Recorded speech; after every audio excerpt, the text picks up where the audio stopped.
ये जब टेस्ट हुआ और इसमें ये आला जो है पकड़े गए स्टूडेंट्स से जो चीटिंग कर रहे थे, ब्लूटूथ वगैरह ये सब कुछ हमें टिप ऑफ हुआ था और उसके ऊपर हमने चेकिंग की डोर्स के ऊपर, तो ये कानों में उनके जो ये डिवाइसेस लगाए थे।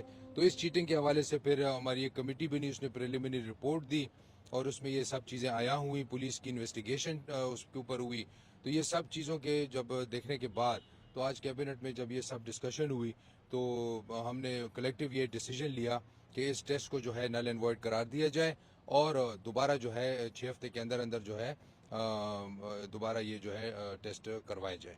तो इसके हवाले से हमने ये किया। अरेस्ट हुए हैं इसके ऊपर 2 जो बंदे हैं जो कर के 2 भाई हैं, एक फेडरल सर्विस कमीशन का एम्प्लॉई था और दूसरा रेस्क्यू 1122 में काम करता है। बिलियंस का ये स्कैम है और यही बंदा जो है जफर ये 2016-17 में भी पकड़ा गया था और एमकेड ने इसकी कंप्लेंट की थी।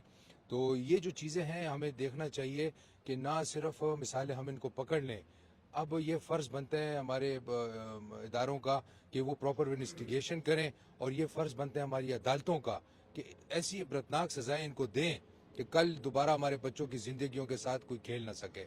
और इसके अलावा ये जो बच्चों के वालिदैन हैं, अब बच्चों की ज़िंदगियों के साथ वो भी ये खेल रहे हैं। अब अगर वो इनको इनकरेज करते हैं, एक बच्चा बच्ची जो है वो पहले दिन से ही डॉक्टर बनने के यानी चीटिंग के ऊपर बन जाए, तो क्या आप उसे तवक्को रखेंगे कि वो माशरे का एक अच्छा डॉक्टर बनेगा, एक अच्छा वकील बनेगा, एक अच्छा इंजीनियर बनेगा। तो इनके जो वालिदैन हैं और जिन्होंने ये पैसे जमा कराए हैं, तो इनको भी जो है ना आड़े हाथों लिया जाए और इनके ऊपर भी ये जो है उनके मोबाइलों से हमें डाटा मिली है, उसके ऊपर मजीद जो है 7 तकरीबन अरेस्ट हुए हैं जो मेन लोग थे। उनके मोबाइलों के अंदर से तकरीबन एक के मोबाइल से 10 सॉल्व पेपर्स निकले हैं और मजीद हमारी जो हमारी यहाँ पे फोरेंसिक लैब है सिम्स की, उसको हमने सिम भिजवाए हैं और IMEs के लिए हमने उसको इस्लामाबाद भिजवाया है जो वो साइबर विंग है। तो वो उसकी रिपोर्ट अभी आ जाएगी और मतलब पूरी इन्वेस्टिगेशन चल रही है, बहुत बड़ा गैंग है और ये सिर्फ यहाँ पे नहीं है। आप देखें कि हमने तो एक्शन ले लिया खैबर पख्तूनख्वा ने, ये पंजाब में भी है, सिंध में भी है, सारी जगह पे यही यही एक सिस्टम है वहीं। हाँ, ये तो सिर्फ यहाँ पे जो है अगर आप इसको सीधा सीधा कैलकुलेशन करें 2.5-3 अरब रुपए का ये जो है ना, ये बच्चों से ये पैसे, मतलब अगर इस कैलकुलेशन पे जाएं और अगर सारों ज्यादा हो तो वो तो फिर ज्यादा है और इससे ज्यादा जो है उन सूबों में। लेकिन हमने एक्शन लिया है और इंशाल्लाह हम बिल्कुल जो है इन चीज़ों में देखें। बच्चे जब हमारे ज़हीन बच्चे, हमारे होनहार बच्चे जो रात को 2-2 3-3 बजे तक पढ़ते हैं और जो ये चीज़ें मिसालें वो नहीं अफोर्ड कर सकते, वो मेहनत के साथ मेरिट के ऊपर, तो उन बेचारों का क्या गुनाह है कि ऐसे लोग आ जाते हैं जो मिसालें 30 लाख रुपए दे के तो और जो मार्क्स लिए गए हैं यानी डिस्टिंक्शंस, यानी आप पिछले साल के रिजल्ट देख ले और इस साल के देख ले और अभी जो टेस्ट हम कराएंगे तो वो भी हम कंपेयर करेंगे। मुलजिम है हमारे पिशावर कस्टडी में है और दूसरा एबटाबाद में, वो भी कल मोस्ट प्रोबली आ जाएगा क्योंकि यही केस वहाँ पे इम्पर्सनेशन का, वहाँ पे इम्पर्सनेशन का यही एमकेड का केस है, तो वो भी यहाँ ट्रांसफर हो जाएगा, दोनों कस्टडी में है। मार्क्स हैं, अब इसमें एक आध बच्चा बच्ची ऐसी होगी जो मिसाल मेरिट के ऊपर हो, मिसाल दे रहा हूँ, लेकिन जो पकड़े गए और जिनके अला पकड़े गए और ये इससे काफी ज्यादा है। लेकिन अब उस बच्चे और बच्ची से मैं यही कह सकता हूँ कि जो हमारे बेटा बेटी, मतलब आप दोबारा जो अगर आपने ये मार्क्स ले लिए हैं तो दोबारा टेस्ट हो जाएगा 6 हफ्ते बाद और इंशाल्लाह आप इससे और बेहतर ले लोगे।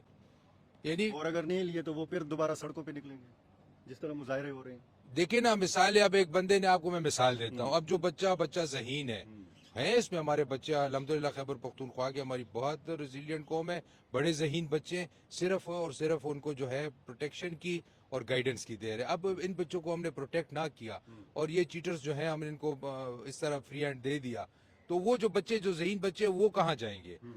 अब जिस बच्चे ने, मिसाल आपको मैं दे रहा हूँ, जो 100 में से जिसने 100/100 लिए हैं, ठीक है, अब वो दोबारा जब टेस्ट में आएगा और गलती से हमसे मिस हो गया, मिसाल दे रहा हूँ, यानी अगर सारे उस गैप में नहीं आते, 100/100 इसमें लिए हैं, तो जब वो मेरिट पे बैठेगा और मेरिट पे इम्तिहान देगा तो उसके या 2 नंबर होंगे या 3 नंबर होंगे, मिसाल दे रहा हूँ। और जो सही बच्चा बच्ची है जिसने मेरिट के ऊपर अपना इम्तिहान दिया है और मेरिट के ऊपर वो आई है और उसने 7 नंबर लिए, 8 नंबर लिए 100 में, मिसाल दे रहा हूँ, 100/100 लिए हैं, तो जब वो दोबारा बैठेंगे तो दोबारा भी वो 100/100 ही लेंगे क्योंकि उसने अपने अकल और जेन से काम किया है। इस स्कैंडल में ईटा के लोग भी मुलविस थे। इसमें बिल्कुल सारे ये जो है, हम इसीलिए चीफ मिनिस्टर साहब ने हमारे कमेटी बिठाई है, बनाई है, जो प्रोब करेगी इन सारी चीजों के ऊपर। और ये तो प्रिलिमिनरी इन्वेस्टिगेशन थी, अभी तो proper investigation, on going investigation है, पुलिस कर रही है।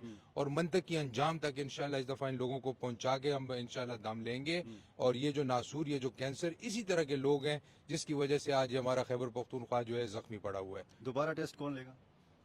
KMU। और इसके बाद फिर ईटा आइंदा मुस्तकबिल में कभी टेस्ट नहीं लेगा? ईटा को रोलिंग की जरूरत है और फिल्टर लगाने की जरूरत है। अब मिसाल 2 बंदे, 1 बंदा, 3 बंदे, आप देखें ना, जितनी आप ट्रांसपेरेंसी लाएंगे, जितनी ओपननेस लाएंगे, जितना आप लोगों को बताएंगे, transparency is the key, good governance के लिए, करप्शन फ्री सोसाइटी के लिए। पब्लिक करे चीजें, आप बताएं लोगों को कि भाई इस तरीके से ये काम हो रहा है। उस पे आप भी क्वेश्चन कर सकते हैं, ये भी क्वेश्चन कर सकते हैं, मैं भी क्वेश्चन कर सकता हूँ। ट्रांसपेरेंसी लाए, ओपननेस लाए कि ये सिस्टम ईटा में कैसे चल रहा है, कौन चला रहा है, क्यों चला रहा है, कितने फिल्टर्स हैं इसके अंदर। ये सब चीजें, इसी वजह से हमने जो है ना ये कमेटी बनाई है कि ये हमें इंशाल्लाह फौरी सिफारिशात देगी विद इन अ वीक और सो।